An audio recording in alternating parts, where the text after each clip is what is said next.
By the time Israeli tanks rolled on towards Beirut and settled in the outskirts of the Lebanese capital, even Israelis themselves started to question just what Prime Minister Begin and his hawkish Defense Minister Sharon were trying to achieve.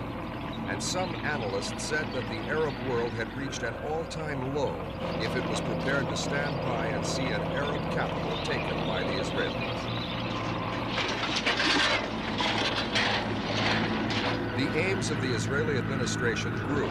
The basic aim of a buffer zone, Operation Galilee, had been achieved within about 48 hours. More than a week later, the Israelis showed no sign whatsoever of leaving the Lebanon or backing away from the capital. The Israelis were welcomed to Beirut by the Christians, who themselves want to be rid of the Palestinian presence. And it was clear to the Israelis from the start that they could rely on the Christians to back them in their bid to throw out both the Palestinians and the Syrians. Once established, the Israelis could relax a little.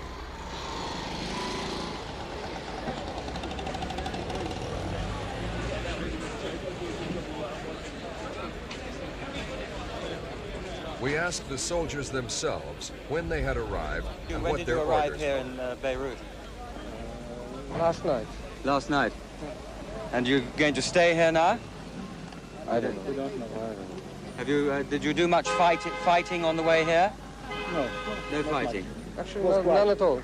None at all? Not a little shot and... Some effort to offer a helping hand to the local people. But on the wider political front, the invasion has proved disastrous for Israel's reputation. Syria's reputation, too, has suffered as the deterrent force that failed to... PLO was claiming that the Israelis had overstretched their lines in pushing all the way to Beirut. But after a week of fighting, it was already clear that the Israeli forces could stay here as long as they wished.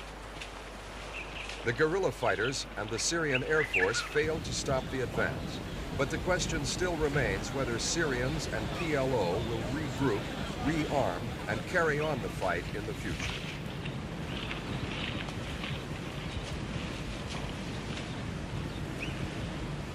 With future developments in mind, Israeli Defense Minister Ariel Sharon declared on June 16th that Israel will not pull back from its present positions until there is a